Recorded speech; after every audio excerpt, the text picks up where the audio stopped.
Hello everyone.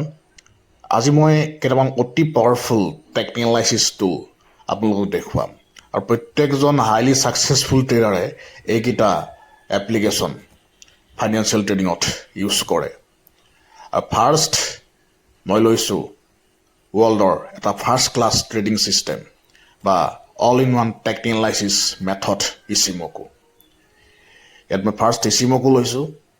Trend confirmation কৰিবৰ কাৰণে ইচিমকুৰ ওপৰত আজিলৈকে ৱৰ্ল্ডত কোনো মেথড আৱিষ্কাৰ হোৱা নাই। ইন ফিউচাৰ মাৰ্কেটটো ক'ত যাব, কেতিয়া যাব, সেই বস্তুবিলাক ডিটেকশ্যন কৰিবৰ কাৰণে ইচিমকুৰ ওপৰত আজিলৈকে কোনো মেথড ৱৰ্ল্ডত আৱিষ্কাৰ হোৱা নাই। নেক্সট, এই গোটেই ট্ৰেণ্ডটো যাতে নইজ নাথাকে সেইটো চাবৰ কাৰণে হাইকেনাচি এপ্লাই কৰে। এইটো হাইকেনাচি, যদি মাৰ্কেট আপ ট্ৰেণ্ডত যায় ব্লু হৈ যাব গোটেই কেণ্ডেল, যদি ডাউন ট্ৰেণ্ডত যায় গোটেই কেণ্ডেল ৰেড হৈ যাব। এইটো এটা অতি powerful trading system, advance candlesticks pattern বুলি কয়। এইটো হাইকেনাচিয়ে এভাৰেজ যিটো প্ৰাইচ থাকে সেইটো প্ৰাইচটো কেলকুলেশ্যন কৰে, স্পট প্ৰাইচ কিন্তু কেলকুলেশ্যন নকৰে হাইকেনাচিয়ে। নেক্সট মই লৈছোঁ পিভট পইণ্ট।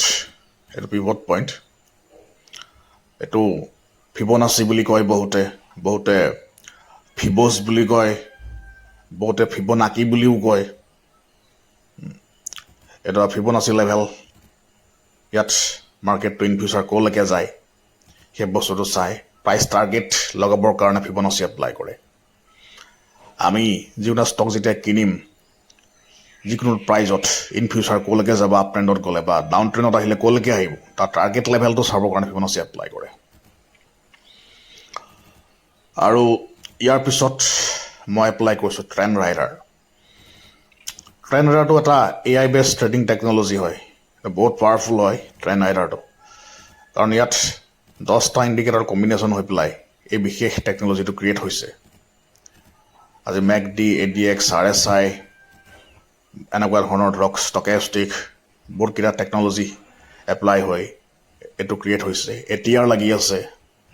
যদি মাৰ্কেটটো আপ ট্ৰেণ্ডত যায় গোটেই কেণ্ডেলটো অট'মেটিকেলি ব্লু হৈ যাব, ডাউন ট্ৰেণ্ডত আহিলে অট'মেটিকেলি ৰেড হৈ যাব, আৰু যদি ইণ্ডিকেশ্যন মাৰ্কেট থাকে কেণ্ডেলটো গ্ৰে কালাৰ হৈ যাব। ইয়াত ছিগনেল ডিটেক্ট হৈ আছে, এইটো AI বেছ হয় গোটেই বস্তুটো। আপোনালোকে যেতিয়া ট্ৰেণ্ড ৰাইডাৰ লগাব মাৰ্কেটত অট'মেটিকেলি এটা বেল ক্ৰিয়েট হ'ব ছিষ্টেমত। বহুত পাৱাৰফুল ছিষ্টেম ট্ৰেণ্ড ৰাইডাৰ। আৰু ট্ৰেণ্ড ফলোয়িং ছিষ্টেমৰ কাৰণে ট্ৰেণ্ড ৰাইডাৰতকৈ ওপৰত এতিয়ালৈকে ছিষ্টেম নাই, AI বেছ টেকন'লজি। আৰু ইচিমকুৰ লগত আমি যেতিয়া ট্ৰেণ্ড ৰাইডাৰ কম্বাইন কৰোঁ এটা বহুত পাৱাৰফুল ছেটআপ হয়। আৰু এইটো যিকোনো টাইমত এপ্লাই কৰিব পাৰে। কিন্তু এটা কথা, আধা ঘণ্টাৰ তলত বা 30 মিনিটছৰ তলত যিসকলে ট্ৰেডিং কৰে তেওঁলোকক টেকনিকেল ট্ৰেডাৰ বুলি কোৱা নাযায়, তেওঁলোকক কোৱা যায় নইজ ট্ৰেডাৰ। আৰু নইজ ট্ৰেডাৰসকল জেনেৰেলি মাৰ্কেটত কিন্তু ছাকচেছ হ'ব নোৱাৰে। আপুনি minimum half an hour time frame মাৰ্কেটত কাম কৰিবলৈ ল'বই লাগিব, একদম minimum time frame half an hour. আৰু বহুত কিতাপততো লিখা আছে যে 1 আৱাৰৰ তলত আমি কেতিয়াও এনালাইচিছ কৰিব নালাগে। কিন্তু ইণ্টাৰনেশ্যনেল মাৰ্কেটত বা যিবিলাক মাৰ্কেট 24 আৱাৰ্ছ খোলা থাকে সেইবিলাকত আপুনি 30 মিনিটছটো মিনিমাম ল'ব পাৰে। আমি বহুত ক্ষেত্ৰত দেখিছোঁ 30 মিনিটছতো যথেষ্টবিলাক ছিষ্টেমে কাম কৰে, ইনক্লুডিং ইচিমকো।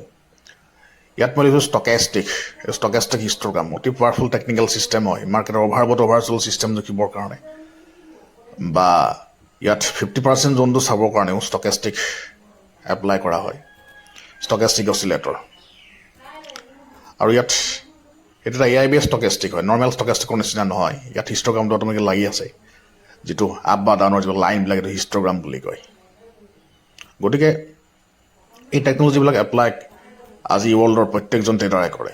কিন্তু এইটো কমপ্লিট ট্ৰেডিং ছিষ্টেম কিন্তু নহয়। কমপ্লিট ট্ৰেডিং ছিষ্টেমটোত আমি বহুত স্কেনাৰ এপ্লাই কৰোঁ, ইয়াৰ ওপৰতো বহুত ট্ৰেডিং টেকন'লজি আছে কমপ্লিট ট্ৰেডিং ছিষ্টেমত। ইয়াত মই জাষ্ট কিছুমান পপুলাৰ টুল দেখুৱাইছোঁ, আৰু এই টুলবিলাকৰ সহায়ত আমি ট্ৰেডিংটোত ছাকচেছ হ'ব পাৰোঁ। ইয়াত মই লৈছোঁ এইটো চাওক ফ্ৰেক্টেল এটা প্ৰাইজ একশ্যনৰ বস্তু হয়।